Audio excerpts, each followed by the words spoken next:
ನಮಸ್ಕಾರ, ಸೋನಿ 9 ನ್ಯೂಸ್ಗೆ ಸ್ವಾಗತ. ನಾನು ಪ್ರಭಾವತಿ. ಮೊದಲಿಗೆ ಮುಖ್ಯಾಂಶಗಳು.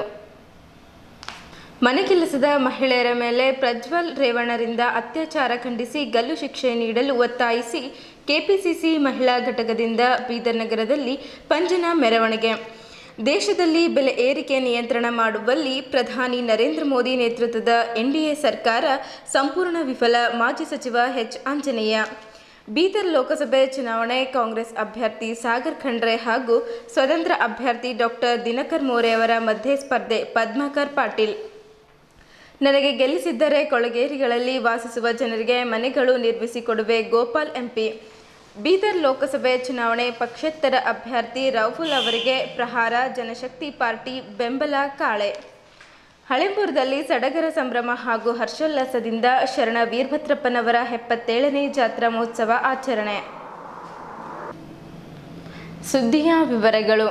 ಪ್ರಜ್ವಲ್ ರೇವಣ್ಣನವರು ತಮ್ಮ ಮನೆಯಲ್ಲಿ ಅಡುಗೆ ಕೆಲಸ ಮಾಡುವ ಮಹಿಳೆಯರ ಮೇಲೆ ಅತ್ಯಾಚಾರ ನಡೆಸಿದ್ದನ್ನು ಖಂಡಿಸಿ ಆರೋಪಿಯನ್ನ ಕಠಿಣ ಶಿಕ್ಷೆ ನೀಡಬೇಕು ಎಂದು ಒತ್ತಾಯಿಸಿ ಕರ್ನಾಟಕ ಪ್ರದೇಶ ಕಾಂಗ್ರೆಸ್ ಕಮಿಟಿಯ ಮಹಿಳಾ ಘಟಕದ ಅಧ್ಯಕ್ಷರಾದ ಪುಷ್ಪಾ ಅಮರನಾಥ್ ಅವರ ನೇತೃತ್ವದಲ್ಲಿ ಬೀದರ್ ನಗರದ ಪ್ರವಾಸಿ ಮಂದಿರದಿಂದ ಬಾಬಾ ಸಾಹೇಬ್ ಡಾಕ್ಟರ್ BR ಅಂಬೇಡ್ಕರ್ ಅವರ ವೃತ್ತದವರೆಗೆ ಕಳೆದ ರಾತ್ರಿ ನೂರಾರು ಕಾಂಗ್ರೆಸ್ ಪಕ್ಷದ ಮಹಿಳಾ ಕಾರ್ಯಕರ್ತೆಯರು ಪಂಜಿನ ಮೆರವಣಿಗೆ ನಡೆಸಿದರು. ಕರ್ನಾಟಕ ಪ್ರದೇಶ ಕಾಂಗ್ರೆಸ್ ಕಮಿಟಿಯ ಮಹಿಳಾ ಘಟಕದ ಅಧ್ಯಕ್ಷರಾದ ಪುಷ್ಪಾ ಅಮರನಾಥ್ ಅವರು ಮಾತನಾಡುತ್ತಾ, ದೇಶದ ಮಹಿಳೆಯರ ರಕ್ಷಣೆಗಾಗಿ ಲೋಕಸಭೆ ಚುನಾವಣೆಯಲ್ಲಿ ಕಾಂಗ್ರೆಸ್ ಅಭ್ಯರ್ಥಿಗಳಿಗೆ ಗೆಲ್ಲಿಸಿ ಎಂದು ಮತದಾರರಲ್ಲಿ ವಿನಂತಿಸಿಕೊಂಡರು. ಕಾಂಗ್ರೆಸ್ ಪಕ್ಷದ ಮಹಿಳಾ ಘಟಕದ ಬೀದರ್ ಜಿಲ್ಲಾಧ್ಯಕ್ಷರಾದ ಪೂಜಾ ಜಾರ್ಜ್ ಅವರು ಮಾತನಾಡುತ್ತಾ, ಮಹಿಳೆಯರ ಮೇಲೆ ಅತ್ಯಾಚಾರ ನಡೆಸುತ್ತಿರುವ ಬಿಜೆಪಿ ಅಭ್ಯರ್ಥಿಗಳಿಗೆ ಸೋಲಿಸಿ ದೇಶದ ಮಹಿಳೆಯರ ಮಾನ ಉಳಿಸಿ ಎಂದು ಹೇಳಿದ್ದರು. ಬೀದರ್ ನಗರದಲ್ಲಿ ಕಳೆದ ರಾತ್ರಿ ನಡೆದ ಪಂಜಿನ ಮೆರವಣಿಗೆಯಲ್ಲಿ ಮಹಿಳೆಯರು ಪ್ರಜ್ವಲ್ ರೇವಣ್ಣ ಅವರ ವಿರುದ್ಧ ಘೋಷಣೆಗಳು ಕೂಗಿದ್ದರು. ಮಾಜಿ ರಾಜ್ಯಾಧ್ಯಕ್ಷೆ ಮಂಜುಳಾ ನಾಯ್ಡು ಅವರು ಮಾತನಾಡುತ್ತಾ, ಕೆಪಿಸಿಸಿ ಮಹಿಳಾ ಘಟಕದ ಪ್ರತಿಯೊಬ್ಬರು ರೇವಣ್ಣ ಪ್ರಜ್ವಲ್ ಅವರು ನಡೆಸಿದ ಲೈಂಗಿಕ ದೌರ್ಜನ್ಯ ಖಂಡನೀಯವಾಗಿದೆ. ಈ ಘಟನೆ ಕುರಿತು ಪ್ರಧಾನಮಂತ್ರಿಗಳು ಮೌನ ವಹಿಸಿರುವುದು ಯಾಕೆ ಎಂದು ಪ್ರಶ್ನಿಸಿದರು. ಈ ಸಂದರ್ಭದಲ್ಲಿ ಅಕ್ಕ ಮಹಾದೇವಿ ಪಾಟೀಲ್, ಬೀದರ್ ಜಿಲ್ಲಾಧ್ಯಕ್ಷೆ ಪೂಜಾ ಜಾರ್ಜ್, ಕಾಂಗ್ರೆಸ್ ಪಕ್ಷದ ಶ್ರೀಮತಿ ಗೀತಾ ಪಂಡಿತರಾವ್ ಚಿದ್ರಿ, ಶ್ರೀಮತಿ ರಾಜಶ್ರೀ ಶ್ರೀಕಾಂತ್ ಸ್ವಾಮಿ ಅವರು ಸೇರಿದಂತೆ ಅನೇಕ ಕಾರ್ಯಕರ್ತೆಯರು ಇದ್ದರು. मोदी हटाओ,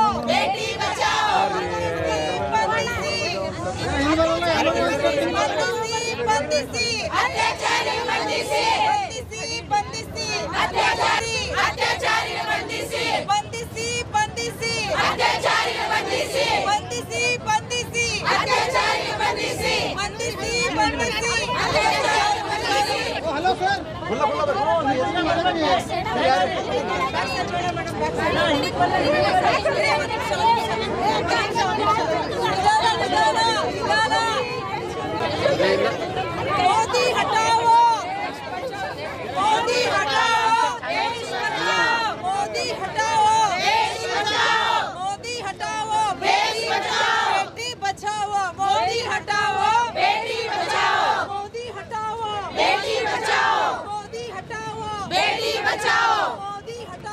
बेटी, मोदी हटाओ, बेटी बचाओ, मोदी हटाओ, बेटी बचाओ, मोदी हटाओ, बेटी बचाओ, मोदी हटाओ, बेटी बचाओ, मोदी हटाओ, बेटी बचाओ, बेटी बचाओ, बेटी बचाओ,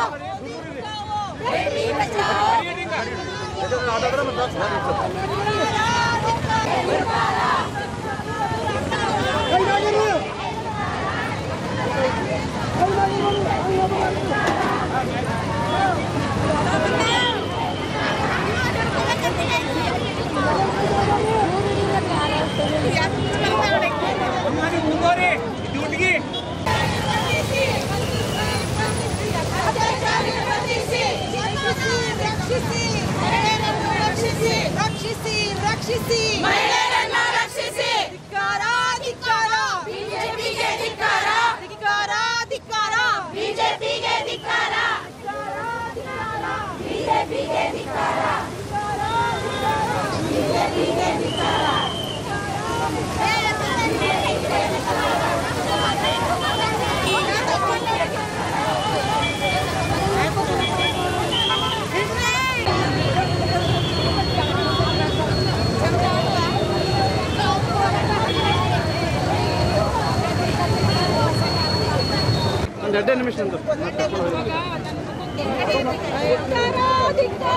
ಬಿಜೆಪಿಗೆ ಧಿಕ್ಕಾರ,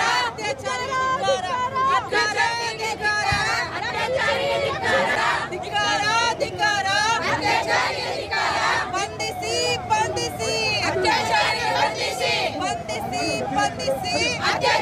ಬಂಧಿಸಿ ರಕ್ಷಿಸಿ ರಕ್ಷಿಸಿ ಮಹಿಳೆಯರನ್ನು ಧಿಕ್ಕಾರ ಧಿಕ್ಕಾರ ಧಿಕ್ಕಾರ ಅತ್ಯಾಚಾರಿಗೆ ಧಿಕ್ಕಾರ ಮೋದಿ ಹಟಾವೋ ಬೇಟಿ ಬಚಾವೋ ಮೋದಿ ಹಟಾವೋ ಬೇಟಿ ಬಚಾವೋ ಮೋದಿ ಹಟಾವೋ ಬೇಟಿ ಬಚಾವೋ ಬೇಟಿ ಬಚಾವೋ ಮೋದಿ ಹಟಾವೋ ಬೇಟಿ ಬಚಾವೋ ಮೋದಿ ಹಟಾವೋ ಬೇಟಿ ಬಚಾವೋ ಮೋದಿ ಹಟಾವೋ ಗೆಲ್ಲಿಸಿ ಗೆಲ್ಲಿಸಿ ಕಾಂಗ್ರೆಸ್ಸನ್ನು ಗೆಲ್ಲಿಸಿ ಗೆಲ್ಲಿಸಿ ಗೆಲ್ಲಿಸಿ ಕಾಂಗ್ರೆಸ್ಸನ್ನು ಗೆಲ್ಲಿಸಿ ರಕ್ಷಿಸಿ ರಕ್ಷಿಸಿ ರಕ್ಷಿಸಿ ರಕ್ಷಿಸಿ ಬಂಧಿಸಿ ಅತ್ಯಾಚಾರಿಗೆ ಬಂಧಿಸಿ ಬಂಧಿಸಿ ಅತ್ಯಾಚಾರಿಗೆ ಬಂಧಿಸಿ ಬಂಧಿಸಿ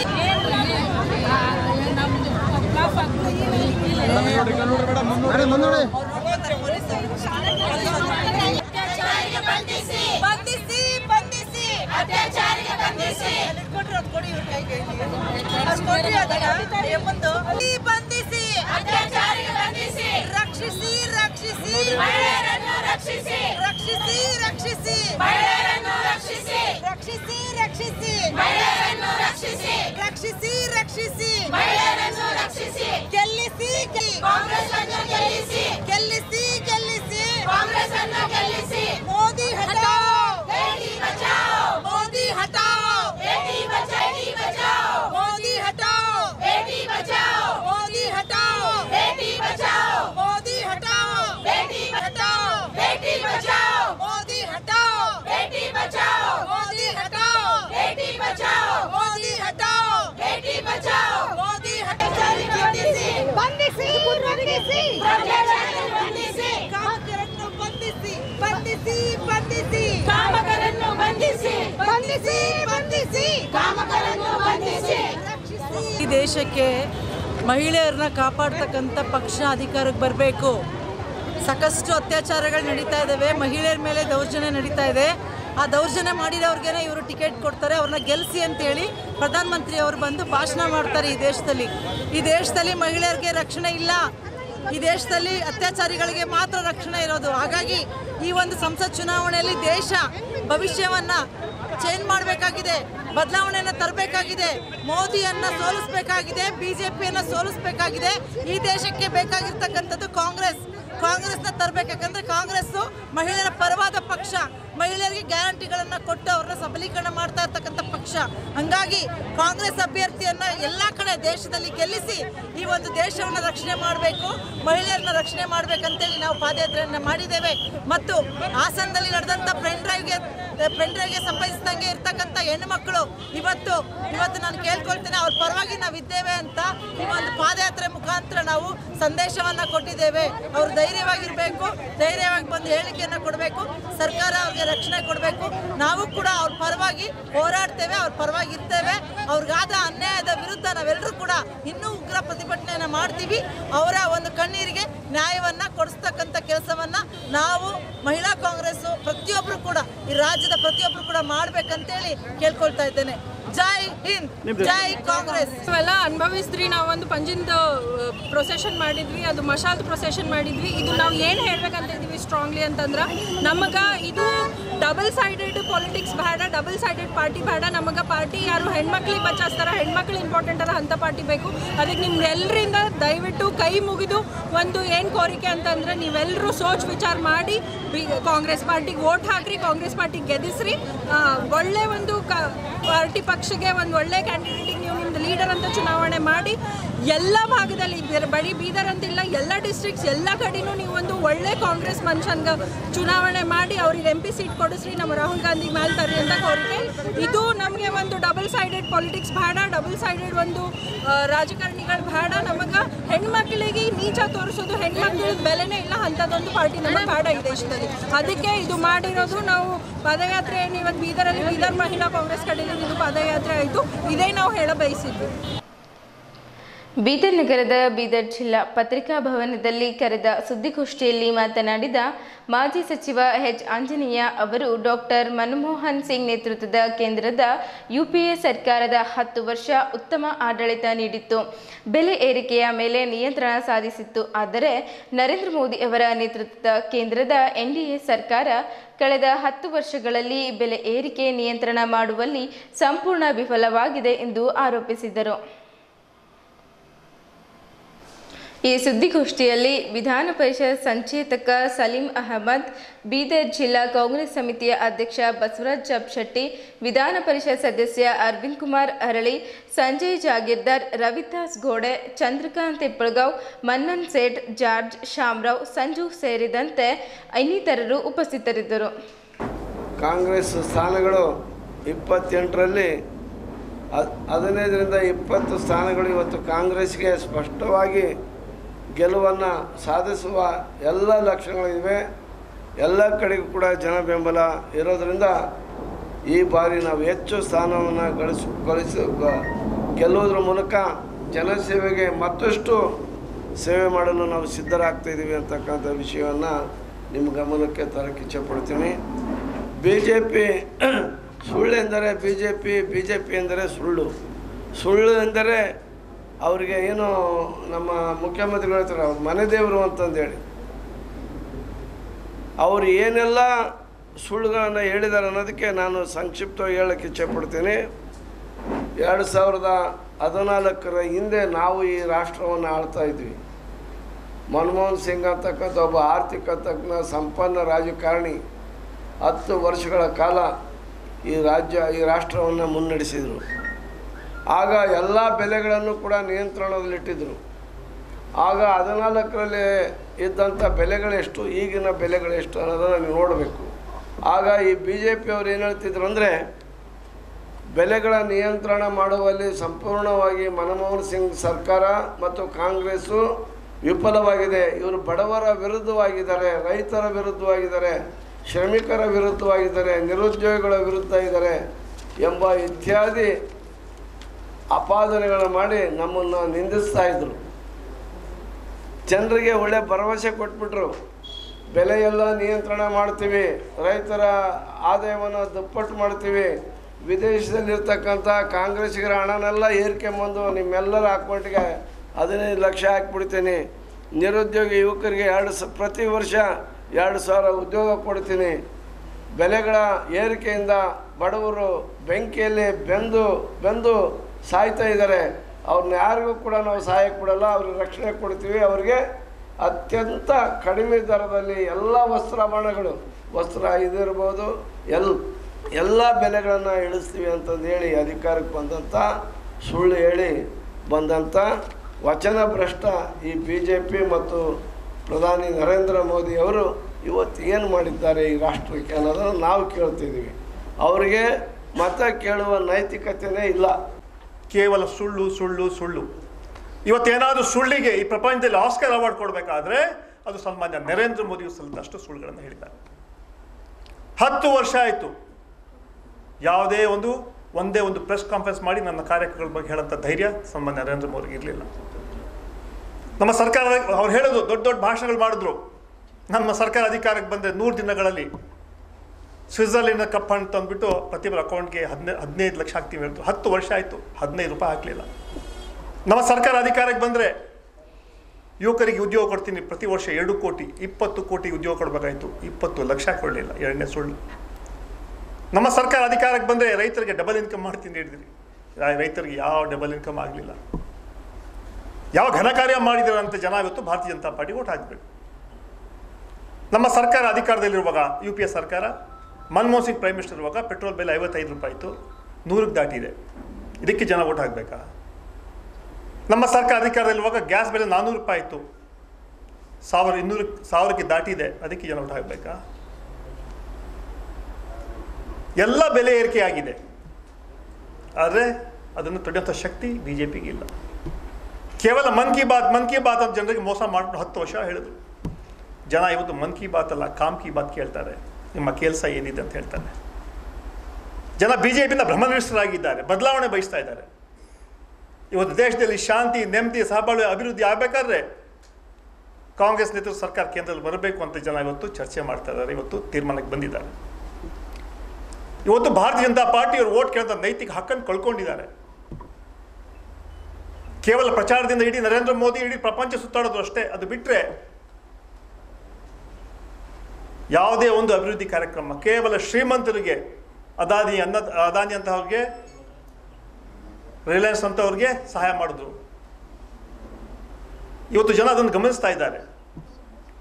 ಕಳೆದ ಹಲವಾರು ವರ್ಷ 70 ವರ್ಷಗಳಿಂದ ಏನು ದೇಶದಲ್ಲಿ ಶಾಂತಿ ನೆಮ್ಮದಿ ಇತ್ತು ಅದನ್ನು ಹಾಳುವಂತಹ ಕೆಲಸಗಳು ಕೆಲವರು ಮಾಡಿದ್ದಾರೆ. ಬೀದರ್ ನಗರದ ಬೀದರ್ ಜಿಲ್ಲಾ ಪತ್ರಿಕಾ ಭವನದಲ್ಲಿ ಕರೆದ ಸುದ್ದಿಗೋಷ್ಠಿಯಲ್ಲಿ ಮಾತನಾಡಿದ ಬೀದರ್ ಲೋಕಸಭಾ ಕ್ಷೇತ್ರದ ಪಕ್ಷೇತರ ಅಭ್ಯರ್ಥಿ ಡಾಕ್ಟರ್ ದಿನಕರ್ ರಾವ್ ಮೋರೆ ಅವರ ವೈದ್ಯಕೀಯ ವೃತ್ತಿ ಮಾಡುವುದು ಬಿಟ್ಟು ರಾಜಕೀಯ ಮಾಡಲು ಹೊರಟಿದ್ದಾರೆ. ಈ ಚುನಾವಣೆಯಲ್ಲಿ ಅವರು 5,000 ಮತಗಳು ಸಹ ಪಡೆಯುವುದಿಲ್ಲವೆಂದು ಬಿಜೆಪಿ ಅಭ್ಯರ್ಥಿ ಹಾಗೂ ಕೇಂದ್ರ ಸಚಿವ ಭಗವಂತ್ ಖೂಬಾ ಅವರು ನನ್ನ ಬಗ್ಗೆ ಹಗುರವಾಗಿ ಮಾತನಾಡಿ ನನಗೆ ನೋವುಂಟು ಮಾಡಿದ್ದಾರೆ ಎಂದು ಹೇಳಿದ್ದರು. 10 ವರ್ಷಗಳಲ್ಲಿ ಕೇಂದ್ರ ಸಚಿವರು ಹಾಗೂ ಬೀದರ್ ಲೋಕಸಭಾ ಕ್ಷೇತ್ರದ ಬಿಜೆಪಿ ಅಭ್ಯರ್ಥಿ ಭಗವಂತ್ ಖೂಬಾ ಸಾಧನೆ ಶೂನ್ಯವಾಗಿದೆ. ಖೂಬಾ ಸಾಧನೆ ಕುರಿತು ಬಹಿರಂಗ ಚರ್ಚೆ ಮಾಡಲು ನಾನು ಸಿದ್ಧ ಎಂದು ಬೀದರ್ ಲೋಕಸಭಾ ಕ್ಷೇತ್ರದ ಸ್ವತಂತ್ರ ಅಭ್ಯರ್ಥಿ ಡಾಕ್ಟರ್ ದಿನಕರ್ ಮೋರೆ ಚರ್ಚೆಗೆ ಪಂಥಾನ ನೀಡಿದ್ದರು. ನಗರದ ಪತ್ರಿಕಾ ಭವನದಲ್ಲಿ ಬೀದರ್ ಸ್ವಾಭಿಮಾನಿ ಅಫ್ಘಾಡಿ ವತಿಯಿಂದ ಜರುಗಿದ ಸುದ್ದಿಗೋಷ್ಠಿಯಲ್ಲಿ ಮಾತನಾಡಿದ್ದರು. ಸರಿಯಾಗಿ ಸೋಲಾರ್ ಪಾರ್ಕ್ ಸ್ಥಾಪನೆ ಮಾಡಲಿಲ್ಲ, ರಾಸಾಯನಿಕ ರಸಗೊಬ್ಬರ ಕಾರ್ಖಾನೆ ಸ್ಥಾಪನೆ ಮಾಡಲಿಲ್ಲ, ಕನಿಷ್ಠ 1,000 ಯುವಕರಿಗೆ ಖೂಬಾ ಉದ್ಯೋಗ ನೀಡಬಹುದಾಗಿತ್ತು, ನೀಡಲಿಲ್ಲ, ಯಾರೊಂದಿಗೂ ವಿನಿಮಯದಿಂದ ಮಾತಾಡಲಿಲ್ಲ. ನನ್ನ ಅವಧಿಯಲ್ಲಿ ಖೂಬಾ ಅವರು ಮಿತ್ರರಿಗಿಂತ ಶತ್ರುಗಳನ್ನೇ ಹುಟ್ಟುಹಾಕಿದ್ದರು. ಖೂಬಾ ಅಧಿಕಾರದ ಮದ್ದದಲ್ಲಿ ಮುಳುಗಿದ್ದಾರೆ ಎಂದು ಅಸಮಾಧಾನ ಹೊರಹಾಕಿದ್ದರು. ಭಗವಂತ್ ಖೂಬಾ ಅವರು ತಮ್ಮ ಮುಂದಿನ ಯೋಜನೆಗಳ ಬಗ್ಗೆ ಒಮ್ಮೆಯೂ ಮಾತನಾಡಿರುವುದನ್ನು ನಾನು ಎಲ್ಲಿಯೂ ಕೇಳಿಲ್ಲ. ಇನ್ನು ಖಂಡ್ರೆಯವರು ಕುಟುಂಬ ರಾಜಕಾರಣದಲ್ಲಿ ಬ್ಯುಸಿಯಾಗಿದ್ದಾರೆ. ಹೀಗಾಗಿ ನನಗೆ ಅಧಿಕಾರಕ್ಕೆ ತಂದರೆ HDMS ಕೋರ್ಸ್ಗಳನ್ನು ಜಿಲ್ಲೆಗೆ ತರುವೆ, ನವಜಾತ ಶಿಶುಗಳ ಮರಣ ಪ್ರಮಾಣ ಕಡಿಮೆ ಮಾಡಿ 3,000 ರೀತಿಯ ರೋಗಗಳು ಬಾರದಂತೆ ನೋಡಿಕೊಳ್ಳುವೆ, IT ಹಬ್ ಸ್ಥಾಪನೆ, ಭಾಲ್ಕಿಯಲ್ಲಿ ಸ್ಟೇಡಿಯಂ ನಿರ್ಮಿಸುವ ಪ್ರಯತ್ನ ಮಾಡುವೆ ಎಂದರು. ಬಿಜೆಪಿಗೆ ಮತ ನೀಡುತ್ತಾ ಬಂದರೂ ನಮಗೆ ಏಕೆ ಅನ್ಯಾಯ ಮಾಡಲಾಗುತ್ತಿದೆ, ನಾವೇನು ರೋಹಿಂಗ್ಯಾಗಳ ಎಂದು ಪ್ರಶ್ನಿಸಿದ್ದರು. ಕ್ಷೇತ್ರದ ಜನತೆ ಆಶೀರ್ವದಿಸಿ ಎಂದು ಡಾಕ್ಟರ್ ದಿನಕರ್ ಮೋರೆ ತಿಳಿಸಿದ್ದರು. ಮರಾಠ ಸಮಾಜದ ಮುಖಂಡರಾದ ಪದ್ಮಾಕರ್ ಪಾಟೀಲ್ ಮಾತನಾಡಿ, ನಮ್ಮ ಸ್ಪರ್ಧೆ ನೇರವಾಗಿ ಕಾಂಗ್ರೆಸ್ ಜೊತೆಗಿದೆ. ಕ್ಷೇತ್ರದಲ್ಲಿ ಬಿಜೆಪಿ 3ನೇ ಸ್ಥಾನದಲ್ಲಿದೆ. ಖೂಬಾ ಅವರು ಯುವಕರಿಗಾಗಿ ಮತ್ತು ವಿದ್ಯಾರ್ಥಿಗಳಿಗಾಗಿ ಏನು ಮಾಡಿಲ್ಲ, ಬರೀ ಮೋದಿ ಹೆಸರಿನ ಮೇಲೆ ಗೆದ್ದು ಲಿಂಗಾಯತ ಖೋಟಾದಡಿ ಮಂತ್ರಿ ಪದವಿ ಗಿಟ್ಟಿಸಿಕೊಂಡಿದ್ದಾರೆ ಎಂದು ಆಪಾದಿಸಿದ್ದರು. ಮೋದಿಯವರು ಈ ದೇಶಕ್ಕಾಗಿ ಮಾಡಿದ ತ್ಯಾಗ ಮತ್ತು ಸಮರ್ಪಣಾ ಭಾವದ ಮೇಲೆ ಖೂಬಾ ಮೆರೆಯುತ್ತಿದ್ದಾರೆ. ಮೋರೆಯವರಿಗೆ ಮತ ನೀಡಿ ಗೆಲ್ಲಿಸಿ ಎಂದರು. ಜನಧ್ವನಿ ಸಂಘಟನೆಯ ಅಧ್ಯಕ್ಷ ಅಂಕುಶ್ ಗೋಖಲೆ ಮಾತನಾಡಿದ್ದರು. ಇದೇ ವೇಳೆ ಮುಖಂಡರಾದ ಜನಾರ್ದನ್ ಬಿರಾದರ್, ಡಾಕ್ಟರ್ ಬಾಲಾಜಿ ಸಾವಳ್ಕರ್, ಶರಣಪ್ಪ ಕಡಗಂಚಿ, ರಾವು ಸಾಹೇಬ್ ಬಿರಾದರ್, ಸೈಯದ್ ಅಷ್ಟಾಂಗ್, ಭರತ್ ತುಕತೆ ಸೇರಿದಂತೆ ಇತರರು ಉಪಸ್ಥಿತರಿದ್ದರು. ನನ್ನ ಕೆಲವು ಕ್ಲೋಸ್ ಫ್ರೆಂಡ್ ಹತ್ರ ಹೇಳಿದ್ದಾರೆ, ಅದು ನಿಜ ಇತ್ತಂತಂದರೆ ಆ ಡಾಕ್ಟ್ರಿಗೆ ಯಾಕೆ ಬಂದಾರೆ ಇಲ್ಲಿ, ಹೋಗಿ ಸುಮ್ಮನೆ ದಂಧೆ ಮಾಡಂತ ಹೇಳು. ಡಾಕ್ಟ್ರಿಗೆ 5,000 ಓಟ್ನೂ ಬೀಳಲ್ಲ, ಎದಕ್ಕೆ ಬಂದಾರ ಅವರು, ಈ ಅವ್ರದ್ದು ಭಾಷೆ ಇದೆ. ಯಾರಾದರೂ ನನ್ನ ಎದರ ಕ್ಯಾಂಡಿಡೇಟ್ ಇದ್ದರೆ ನಾನು ಭಾಳ ರೆಸ್ಪೆಕ್ಟ್ ಕೊಟ್ಟು ಮಾತಾಡಬೇಕು. ಇದು ಒಂದು ಸಿಂಪಲ್ ಎಥಿಕ್ಸ್ ಇರ್ತವೆ, ಅದು ಅವ್ರ ಬಳಿ ಇಲ್ಲ, ನಾನು ಹೇಳಲಿಕ್ಕೆ ಇಚ್ಛಾಪಡ್ತೀನಿ. ಆಮೇಲೆ ಯಾವ ರೀತಿ ದುಶ್ಮನ್ ಹುಟ್ಟಿಸ್ಬೇಕು ಅನ್ನೋದಕ್ಕೆ ಅವರು ಒಂದು ಒಳ್ಳೆ ಪುಸ್ತಕ ಬರೆದು PhDನೂ ಹಾಸಿಲ್ ಮಾಡ್ಬೋದು ಅಂತ ನನಗೆ ಅನ್ನಿಸ್ತದೆ. ಪ್ರತಿಯೊಂದು ಮತದಾರ ಕ್ಷೇತ್ರದಲ್ಲಿ ತಾವು ಗಮನ ಮಾಡಿದರೆ, ಪತ್ರಕಾರ ಬಂಧುಗಳೇ, ನೀವು ನನಗಿಂತ ಹೆಚ್ಚಿಗೆ ಮಾಹಿತಿ ಇದೆ ನಿಮಗೆ. ಪ್ರತಿಯೊಂದು ಮತದಾರ ಕ್ಷೇತ್ರದಲ್ಲಿ ಅವ್ರ ಮಿತ್ರಕ್ಕಿಂತ ಶತ್ರು ಹೆಚ್ಚಿಗೆ ಮಾಡಿದ್ದಾರೆ. ಇದು ಹೌದೋ ಇಲ್ಲ ನಿಮ್ಮ ಗಮನಕ್ಕೆ ಬಿಟ್ಟುಬಿಡ್ತೀನಿ. ಅದು ಅಲ್ಲದೆ ಈಗ ಯಾರವರು ಕೆಲಸಗಾರರು ಆರ BJP ವರ್ಕರ್ಸು ಎಲ್ಲ ಬಹುಜನ ಸಮಾಜ ವರ್ಕರ್ಸ್ನ ಕೈಯಾಗ ಏನು ಕಾರ್ ಇಲ್ಲ, ಏನು ದುಡ್ಡಿಲ್ಲ, ಏನು ವ್ಯವಸ್ಥೆಯಲ್ಲಿ ಅವ್ರದ್ದು ಇನ್ವಾಲ್ವ್ಮೆಂಟೇ ಇಲ್ಲ. ಇಷ್ಟು ಬಯಾಸ್ಡ್ ಬಿಹೇವಿಯರ್ ನಡೀತಾ ಇದೆ ಬಹುಜನ ಸಮಾಜ ಕಾರ್ಯಕರ್ತರ ಜೊತೆಗೆ. ತೋ ಮುಂದೆ ಅವರು ಏನು ಮಾಡ್ತೀವಿ ಅನ್ನೋದು ಅವರು ಭಾಷಣದಲ್ಲಿ ನಾ ಏನು ಕೇಳಿಲ್ಲ, ಅವ್ರ ದೃಷ್ಟಿ ಏನದ ಅಂತೂ ನಾನು ಕೇಳಿಲ್ಲ. ಅದು ಆಯಿತು. ಈಗ ನಮ್ಮ ಕಾಂಗ್ರೆಸ್ದ ಅಭ್ಯರ್ಥಿ ಇದು young boy of 25-26 years old. ಈಗ ಅವರ ಅಜ್ಜ ಮಂತ್ರಿ, ಅವರು ಕಾಕ, ಅವರ ಅಪ್ಪ, ಈ ಡೈನಾಸಿಟಿಕ್ ರೂಲ್ ನಡೀತಾ ಇದೆ. ಆದರೆ ಜನರು ವೋಟರ್ಸು ಬೀದರ್ ಪಾರ್ಲಿಮೆಂಟ್ದು ಸಾಗರ್ ಖಂಡ್ರೆ ಅವರಿಗೆ ಆಕ್ಸೆಪ್ಟ್ ಮಾಡ್ತಾರೋ ಇಲ್ಲ ಅದು ನಿಮ್ಮ ಮೇಲೆ ಬಿಟ್ಟಿದ್ದ ವಿಷಯ. विचारा माड़ी। वो तो हम उस बेचारे छोटे बालक को हम कुछ नहीं कहेंगे, वो तो पिता कह दे कि खड़ा हो जाओ, वो आके खड़े हो गए। वो कहेंगे कि ये बोलो, वो बोलेंगे। वो बोलेगा कि ये नहीं बोलना चाहिए, वो नहीं बोलेगा। उसके ऊपर तो हम ताना मार नहीं सकते क्योंकि वो नया आदमी है, पिता का आज्ञाधारी बच्चा है। पिता ने कहा कि 26 साल में तुझे खड़ा है, पिता की बात मानकर खड़ा होगा बेचारा। तो हम उसके बारे में क्या बताएंगे? जिसका कोई करनी नहीं है उसके बारे में हम टिप्पणी करना बड़ा कठिन लगता है। मगर जिन नेता ने उनके पिता ने उनको खड़ा कर दिया है, 20 साल से वो एमएलए और मंत्री हैं, उनके पिताजी एमएलए थे, उनके बड़े भाई एमएलए थे। भालकी और बीदर डिस्ट्रिक्ट में आपका 0 डेवलपमेंट है, वो कांग्रेस में हो या भारतीय जनता पार्टी का हो। भारतीय जनता पार्टी के तो हमारे राष्ट्रीय लीडर आदरणीय फुबा जी, मुझे उनको बताइए कौन सा कॉन्क्रीट काम आपने किया है लोगों के सामने आज वोट मांग रहे हैं। एक ही काम है, आदरणीय मोदी साहब की लोकप्रियता, उनकी राष्ट्रभक्ति, उनके देश के प्रति उनका समर्पण, उनके समर्पण के ऊपर आपने अपनी रोटियां सेकना शुरू कर दिया। पिछले 10 साल में वही काम किए, अब आगे वही करना चाहते हैं। आपका क्या योगदान है इस जिले के लिए मानव? कुछ नहीं, 0 योगदान वाले आदमी को मत जिताएगा। और क्षेत्र में देखने के बाद मुझे पता भी चला कि वो पूरी तरह से हारने वाले हैं।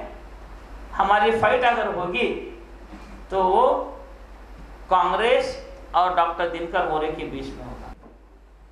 ಹೀಗೆ ನಡೀತಕ್ಕಂಥದ್ದು ಪ್ರತಿ ಹಳ್ಳಿಯಲ್ಲಿ ಮನೆ ಮನೆಯಲ್ಲಿ ವಿಶೇಷವಾಗಿ ಹೆಣ್ಮಕ್ಕಳು ಎಚ್ಚೆತ್ತುಕೊಂಡಿದ್ದಾರೆ. ಹಾಗಾಗಿ ಈ ಚುನಾವಣೆಯಲ್ಲಿ ಖಡಾಖಂಡಿತವಾಗಿ BJP ಸೋಲ್ತದ. ಆ ಸಲುವಾಗಿ ಇನ್ನೂ ಕೂಡ ಹೆಚ್ಚಿನ ಪ್ರಮಾಣದಲ್ಲಿ ನಾವು ಅದರ ವಿರುದ್ಧವಾಗಿ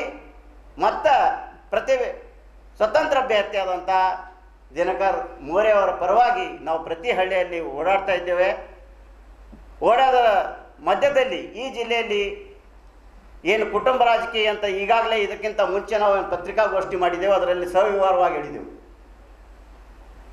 ಇವ್ರ್ಯಾರು ಕೂಡ ಬೇರೆಯವರಿಗೆ ರಾಜಕೀಯದಿಂದ ಆರ್ಥಿಕವಾಗಿ ಮೇಲೆತ್ತಲಿಕ್ಕೆ ಯಾರು ಕೂಡ ಸಹಾಯ ಮಾಡಿಲ್ಲ, ಮಾಡಲ್ಲ. ಇವ್ರ ಮನಸ್ಥಿತಿನೇ ಹಂಗೆ ಇದೆ. ಹಾಗಾಗಿ ಈ ಚುನಾವಣೆಯಲ್ಲಿ ಇವ್ರಿಗೆ ಪಾಠ ಕಲಿಸ್ಬೇಕಾದ್ರೆ ಈ ಜಿಲ್ಲೆಯ ಜನ, ಈ ಲೋಕಸಭೆಯ ಜನ ಒಬ್ಬ ಒಳ್ಳೆಯ ವೈದ್ಯ ದಿನಕರ್ ಅವರಿಗೆ ಜನ ಬೆಂಬಲ ಸೂಚಿಸ್ತಾ ಇದ್ದಾರೆ. ಒಂದೇ ಸಮುದಾಯ ಇಲ್ಲ, ಎಲ್ಲ ಸಮುದಾಯ ಜನ ಅವರಿಗೆ ಬೆಂಬಲಕ್ಕೆ ಬರ್ತಾ ಇದ್ದಾರೆ. ಇನ್ನೂ ಕೂಡ ಉಳಿದಂಥ ಸಮಯದಲ್ಲಿ ಹೆಚ್ಚಿನ ಪ್ರಮಾಣದಲ್ಲಿ ಜನ ಬೆಂಬಲಕ್ಕೆ ನೀಡ್ತಾ ಇದ್ದಾರೆ. ತಮ್ಮ ಮಾಧ್ಯಮ ಮುಖಾಂತರ ಸ್ವತಂತ್ರ ಅಭ್ಯರ್ಥಿಯಾದಂಥ ದಿನಕರ್ ಮೋರೆ ಅವರಿಗೆ ಗೆಲ್ಲಿಸ್ಕೊಂಡು ತರಬೇಕಂತಂದು ಮಾನ್ಯ ಈ ಎಲ್ಲ ಲೋಕಸಭೆಯ ಮತದಾರ ಬಾಂಧವರಲ್ಲಿ ನನ್ನ ಮನವಿ ಮಾಡುತ್ತಾ, ಬೀದರ್ ನಗರದ ಬೀದರ್ ಜಿಲ್ಲಾ ಪತ್ರಿಕಾ ಭವನದಲ್ಲಿ ಕರೆದ ಸುದ್ದಿಗೋಷ್ಠಿಯಲ್ಲಿ ಮಾತನಾಡಿದ ಬೀದರ್ ಲೋಕಸಭಾ ಕ್ಷೇತ್ರದ ಪಕ್ಷೇತರ ಅಭ್ಯರ್ಥಿ ಗೋಪಾಲ್ MP ಅವರು, ಕ್ಷೇತ್ರದ ಮತದಾರರು ನನ್ನ ಕ್ರಮ ಸಂಖ್ಯೆ 9ರಲ್ಲಿ ಇರುವ ಪ್ರೆಷರ್ ಕುಕ್ಕರ್ ಚಿಹ್ನೆಗೆ ತಮ್ಮ ಅಮೂಲ್ಯವಾದ ಮತ ನೀಡಿ ಪ್ರಚಂಡ ಬಹುಮತದಿಂದ ಗೆಲ್ಲಿಸಿದ್ದರೆ ಕೊಳಗೇರಿ ನಿವಾಸಿಗಳಿಗೆ ಮನೆಗಳು ನಿರ್ಮಿಸಿಕೊಡುತ್ತೇನೆ ಎಂದು ಭರವಸೆ ನೀಡಿದ್ದರು.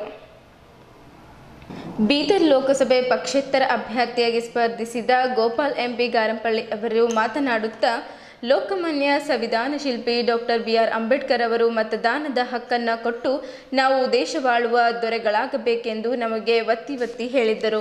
ಆದರೆ ನಾವಿಂದು ಡಾಕ್ಟರ್ ಬಿ.ಆರ್. ಅಂಬೇಡ್ಕರ್ ಅವರು ಹೇಳಿದ ದೇಶವಾಳುವ ಜನರನ್ನು ತಯಾರು ಮಾಡುವ ಬದಲು ನಮಗೆ ಗುಲಾಮಗಿರಿ ಮಾಡುವವರನ್ನು ದೊರೆಗಳಾಗಿ ಮಾಡುವ ಕೆಲಸದಲ್ಲಿ ಕಾರ್ಯಪ್ರವೃತ್ತರಾಗಿದ್ದೇವೆ. ನಮಗೆ ಸ್ವಾತಂತ್ರ್ಯ ಬಂದು 75 ವರ್ಷಗಳು ಕಳೆಯುತ್ತಾ ಬಂದಿದ್ದರೂ ಸಹಿತ ಮೂಲ ನಿವಾಸಿ ಜನರಿಗೆ ಹಕ್ಕು ಸಿಕ್ಕಿಲ್ಲ. ಆದ್ದರಿಂದ ನಾನು ಸುಮಾರು ವರ್ಷಗಳಿಂದ ಧ್ವನಿ ಇಲ್ಲದವರಿಗೆ ಧ್ವನಿಯಾಗಿ ಕಡು ಬಡವರಿಗೆ, ದೀನ ದುರ್ಬಲರಿಗೆ, ಅಲ್ಪಸಂಖ್ಯಾತರಿಗೆ ಮತ್ತು ಹಿಂದುಳಿದ ಜನರಿಗೆ ಮೂಲಭೂತ ಸೌಕರ್ಯಗಳು ಒದಗಿಸಲು ಅನೇಕ ಹೋರಾಟಗಳು ಮಾಡಿ ಸರ್ಕಾರದ ಮೇಲೆ ಒತ್ತಡ ಹಾಕಿ ಸಮಸ್ಯೆಗಳು ಬಗೆಹರಿಸುವಲ್ಲಿ ಯಶಸ್ವಿಯಾಗಿದ್ದೇನೆ. ಆದ್ದರಿಂದ ದಯಾಳುಗಳಾದ ತಾವುಗಳು ಪ್ರಸ್ತುತ 2024ರ ಬೀದರ್ ಲೋಕಸಭೆಯಲ್ಲಿ ಪಕ್ಷೇತರ ಅಭ್ಯರ್ಥಿಯಾಗಿ ಸ್ಪರ್ಧಿಸಿದ ಗೋಪಾಲ್ ಎಂಪಿ ಗಾರಂಪಳ್ಳಿ ಅವರಿಗೆ ಪ್ರದೇಶದ ಅಭಿವೃದ್ಧಿಗಾಗಿ ನನಗೆ ಮತ ನೀಡಿ ಪ್ರಚಂಡ ಬಹುಮತದಿಂದ ಗೆಲ್ಲಿಸಬೇಕೆಂದು ವಿನಂತಿಸಿಕೊಂಡರು. ಈ ಸಂದರ್ಭದಲ್ಲಿ ಮಾರುತಿ ಗಂಜ್ಗೆ, ರೇವಣಸಿದ್ದಪ್ಪ, ಗಿರಿಮಲ್ಲಪ್ಪ, ಸುಭಾಷ್ ತಾಡಂಪಳ್ಳಿ, ಅಶ್ವಿನ್ ಕುಮಾರ್, ಮೌನೇಶ್, ಪ್ರತಾಪ್, ವಿಜಯ್ ಕುಮಾರ್ ತಾಡಂಪಳ್ಳಿ ಸೇರಿದಂತೆ ಪಕ್ಷೇತರ ಅಭ್ಯರ್ಥಿ ಗೋಪಾಲ್ ಎಂಪಿ ಅವರ ಬೆಂಬಲಿಗರು ಇದ್ದರು. ಸುಮಾರು 12 ಕೋಟಿ ಜನರು ಕೊಳಗೇರಿ ಸ್ಲಮ್ಗಳಲ್ಲಿ ಗೋಣಿ ಚೀಲದಿಂದ ಇವತ್ತು ಭಾರತ ದೇಶದಾಗ ವಾಸ ಮಾಡ್ತಿದ್ದಾರೆ. ಅಂಥವ್ರಿಗೆ ಇವತ್ತು ನಾನು ಒಂದು ವೇಳೆ ಗೆದ್ದು ಬಂತಂತಂದ್ರೆ ಅಂಥ ಜಾಗಗಳಲ್ಲಿ ಒಂದು ಬಹುಮಾಡಿ ಸುಂದರವಾದಂಥ ವಸತಿಗಳನ್ನು ಕಲ್ಪಿಸಿಕೊಡುತ್ತೇನೆ. ಅದೇ ರೀತಿಯಾಗಿ ಇವತ್ತು ನೈರ್ಮಲ್ಯ ಕಾರ್ಮಿಕರ ಸ್ವಚ್ಛಗೊಳಿಸುವ ಚರಂಡಿಯಲ್ಲಿ ಇವತ್ತು ನೋಡ್ತಿರ್ಬೋದು ನೀವು, ಇವತ್ತು ಮಾಧ್ಯಮಗಳಲ್ಲಿ ಫ್ರಂಟ್ ಮೀಡಿಯಾ ಎಲ್ಲ ಇವತ್ತು ಚರಂಡಿಯಲ್ಲಿ ಮೃತು ಹೊಂದಿರುವಂಥ ಮೃತು ಕುಟುಂಬರಿಗೆ 1 ಕೋಟಿ ರೂಪಾಯಿ ಪರಿಹಾರಧನವನ್ನು ಕೊಡ್ತೀನಿ. ಅದೇ ರೀತಿಯಾಗಿ ಭಾರತದಲ್ಲಿ ಮಹಿಳೆಯರ ವಿದ್ಯಾರ್ಥಿ ಮೇಲೆ ಇವತ್ತಿನ ದಿವಸ ತಾವು ನೋಡ್ತಿರ್ಬೋದು, ಇವತ್ತಿನ ದಿವಸ ವಿದ್ಯಾರ್ಥಿ ಮೇಲೆ ಅನೇಕ ಕೃತ್ಯಗಳು ನಡೀತಿದ್ದು, ಆ ಕೃತ್ಯಗಳು ನಡೆಯಲು ಪ್ರಾಮಾಣಿಕವಾಗಿ ಕೆಲಸ ಮಾಡಿ ಇವತ್ತು ಸೂಟಾರ್ಡರ್ ಮಾಡುವಂಥ ಕಾನೂನನ್ನು ಜಾರಿಗೆ ತರ್ತೇನೆ. ಅದೇ ರೀತಿಯಾಗಿ ಇವತ್ತು ಬೀದರ್ ಲೋಕಸಭಾ ಇವತ್ತು ಕುಡಿಯುವ ನೀರು, ರಸ್ತೆ, ಹಿಂಗೆಲ್ಲ ಆಶ್ವಾಸನೆ ಕೊಡುವಂಥ ಈ ಪಕ್ಷದವ್ರನ್ನು ಈ ದೇಶದ, ಈ ನೆಲದ, ಈ ಕ್ಷೇತ್ರದಲ್ಲಿ ಸಿಗುವಂಥ ನೀರು, ಗಾಳಿ, ಒಳ್ಳೆ ಒಂದು ಬೀದರ್ ಪ್ರಗತಿಗಾಗಿ ಇವತ್ತಿನ ದಿವಸನ ಈ ಬೀದರ್ ಇವತ್ತು ಜನತೆಗೆ ನಾನು ಕೈ ಮುಗಿದು ನಾನು ಖಂಡಿತವಾಗಿ ಮತವನ್ನು ಕ್ರಮ ಸಂಖ್ಯೆ 9 ಪ್ರೆಷರ್ ಕುಕ್ಕರು ಒತ್ತುವ ಮುಖಾಂತರ ಇವನಾರವ, ಇವನ್ಯಾರವ, ಇವ ನಿಮ್ಮವ, ಇವ ನಿಮ್ಮ ಮನೆ ಮಗರೆಂದೆನಿಸುವಂಥ ಖಂಡಿತವಾಗಿ ಬಸವನಾಡು ನನ್ನ ಜನತೆ ನನಗೆ ಆಶೀರ್ವಾದ ಮಾಡ್ತಾರೆ ಅಂತೇಳಿ ಭಾವಿಸ್ತಾ ಕ್ರಮ ಸಂಖ್ಯೆ 9 ಪ್ರೆಷರ್ ಕುಕ್ಕರ್ಗೆ ಮತ, ಈ ಬೀದರ್ ಕ್ಷೇತ್ರಕ್ಕೆ ಹಿತ. ಬೀದರ್ ನಗರದ ಬೀದರ್ ಜಿಲ್ಲಾ ಪತ್ರಿಕಾ ಭವನದಲ್ಲಿ ಕರೆದ ಸುದ್ದಿಗೋಷ್ಠಿಯಲ್ಲಿ ಮಾತನಾಡಿದ ಪ್ರಹಾರ ಜನಶಕ್ತಿ ಪಾರ್ಟಿ ಕರ್ನಾಟಕ ರಾಜ್ಯ ಕಾರ್ಯದರ್ಶಿ ಗೌತಮ್ ಕಾಳೆ ಅವರು, ಬೀದರ್ ಲೋಕಸಭಾ ಕ್ಷೇತ್ರದ ಪಕ್ಷೇತರ ಅಭ್ಯರ್ಥಿ ರೌಫ್ ಅವರಿಗೆ ನಮ್ಮ ಪಕ್ಷದಿಂದ ಸಂಪೂರ್ಣ ಬೆಂಬಲ ಸೂಚಿಸಲಾಗಿದೆ ಎಂದು ಘೋಷಣೆ ಮಾಡಿದ್ದರು. ಈ ಸುದ್ದಿಗೋಷ್ಠಿಯಲ್ಲಿ ಮಾತನಾಡುತ್ತಾ ಬೀದರ್ ಲೋಕಸಭೆಯ ಸ್ಪರ್ಧಾ ಕಣದಲ್ಲಿರುವ ರೌಫ್ ಅಬ್ದುಲ್ ಗನಿ ನಮ್ಮ ಪಕ್ಷದ ಅಭ್ಯರ್ಥಿಯಾಗಿ ನಾಮಪತ್ರ ಸಲ್ಲಿಸಿದ್ದರು. ಕಾರಣಾಂತರದಿಂದ ಅವರ ನಾಮಪತ್ರ ಪಕ್ಷೇತರ ಅಭ್ಯರ್ಥಿಯಾಗಿರುವುದರಿಂದ ನಮ್ಮ ಪಕ್ಷದ ರಾಜ್ಯ ಚುನಾವಣಾ ಸಮಿತಿಯ ತುರ್ತು ಸಭೆ ಸೇರಿ ಸಮಿತಿ ಕೈಗೊಂಡು ಒಮ್ಮತದ ನಿರ್ಣಯ ಕರ್ನಾಟಕ ರಾಜ್ಯಾಧ್ಯಕ್ಷರಾದ ಪ್ರವೀಣ್ ಎಸ್ ಚೌಧರಿ ಅವರ ಗಮನಕ್ಕೆ ತರಲಾಯಿತು. ಮಾನ್ಯ ರಾಜ್ಯಾಧ್ಯಕ್ಷರ ನಿರ್ದೇಶನದಂತೆ ಪಕ್ಷೇತರ ಅಭ್ಯರ್ಥಿಯಾಗಿ ಕಣದಲ್ಲಿರುವ ರೌಫ್ ಅಬ್ದುಲ್ ಗನಿ ಅವರಿಗೆ ಪಕ್ಷದಿಂದ ಬೇಷರತ್ ಬೆಂಬಲ ನೀಡುತ್ತಿದ್ದೇವೆ ಎಂದು ಪ್ರಹಾರ ಜನಶಕ್ತಿ ಪಾರ್ಟಿಯ ರಾಜ್ಯ ಕಾರ್ಯದರ್ಶಿಯಾದ ಗೌತಮ್ ಕಾಂಬ್ಳೆ ಅವರು ಸುದ್ದಿಗೋಷ್ಠಿಯಲ್ಲಿ ತಿಳಿಸಿದ್ದರು. ಪತ್ರಕರ್ತರನ್ನು ಉದ್ದೇಶಿಸಿ ಮಾತನಾಡಿದ ಕಾಳೆ ಅವರು, ರಾಜ್ಯಾಧ್ಯಕ್ಷರಾದ PS ಚೌಧರಿ ಅವರ ಆದೇಶದಂತೆ ರಾಜ್ಯ ಪದಾಧಿಕಾರಿಗಳು ಹಾಗೂ ಬೀದರ್ ಜಿಲ್ಲಾಧ್ಯಕ್ಷರು ಮತ್ತು ಕಾರ್ಯಕರ್ತರು ಪಕ್ಷೇತರ ಅಭ್ಯರ್ಥಿಯಾಗಿರುವ ರೌಫ್ ರವರಿಗೆ ಎಲ್ಲ ರೀತಿಯಿಂದ ಈಗಾಗಲೇ ಸಹಕಾರ ನೀಡುತ್ತಿದ್ದು ಪ್ರತಿಯೊಂದು ಹಳ್ಳಿಗೂ ಭೇಟಿ ನೀಡಿ ಪ್ರಚಾರ ಮಾಡುತ್ತಿದ್ದಾರೆ.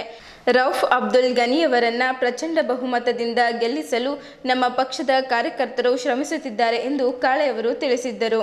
ಈ ಪತ್ರಿಕಾಗೋಷ್ಠಿಯಲ್ಲಿ ಬೀದರ್ ಜಿಲ್ಲಾಧ್ಯಕ್ಷರಾದ ಗುಡ್ಸಾಬ್ ಮುತ್ಮಲ್ಲಿ, ರಾಜ್ಯ ಕಾರ್ಯದರ್ಶಿ ಬಂಡೆಪ್ಪ ಆರ್ ಸಿಂದ್ಗಿ, ರಾಜ್ಯ ಸಮಿತಿ ಸದಸ್ಯರಾದ ಸುಲೇಮಾನ್ ಬಿ ರೋಜಾ ಮತ್ತು ಮೊದಕರ್ ನಾಗ್ಬಂಜಿಗೆ, ಲೋಕಸಭೆ ಅಭ್ಯರ್ಥಿ ರೌಫುಲ್ ಅಬ್ದುಲ್ ಗನಿ ಸೇರಿದಂತೆ ಇನ್ನಿತರರು ಉಪಸ್ಥಿತರಿದ್ದರು.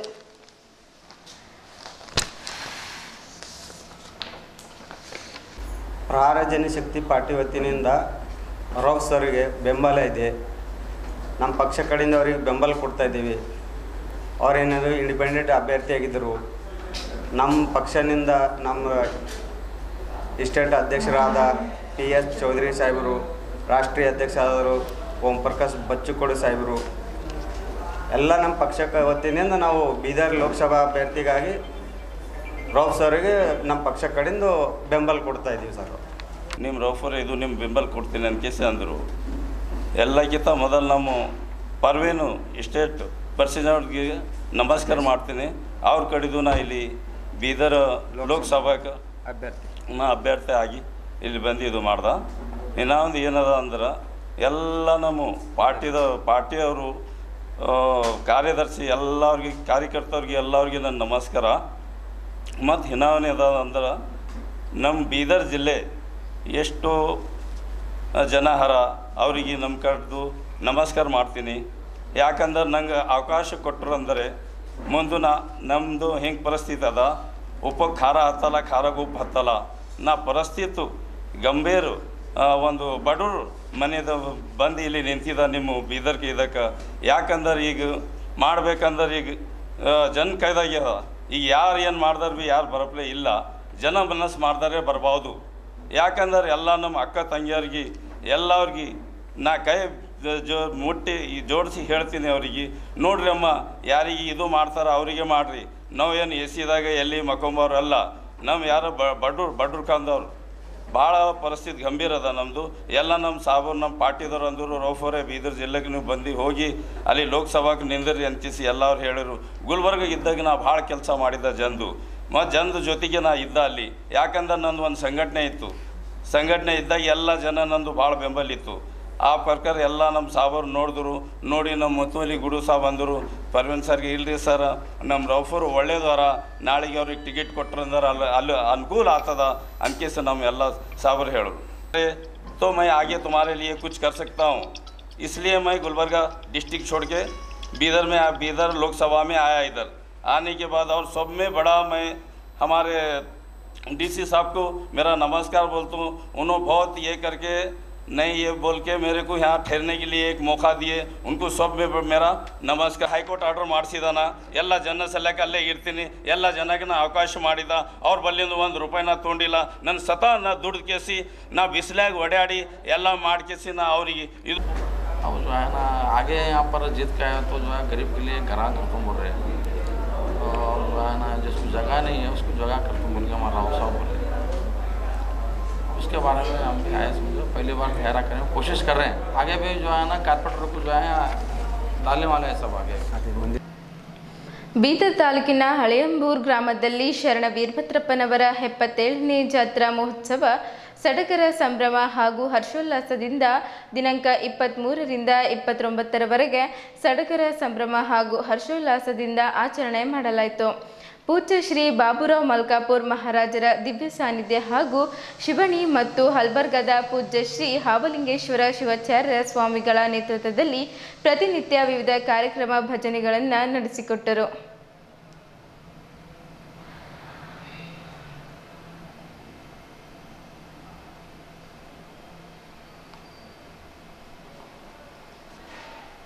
ಇಲ್ಲಿಯವರೆಗೆ ಸುದ್ದಿ ಕೊಟ್ಟಿದ್ದು ನಾನು ಪ್ರಭಾವತಿ. ಮುಂದಿನ ಸುದ್ದಿಯೊಂದಿಗೆ ಮತ್ತೆ ಭೇಟಿಯಾಗೋಣ. ವಂದನೆಗಳು.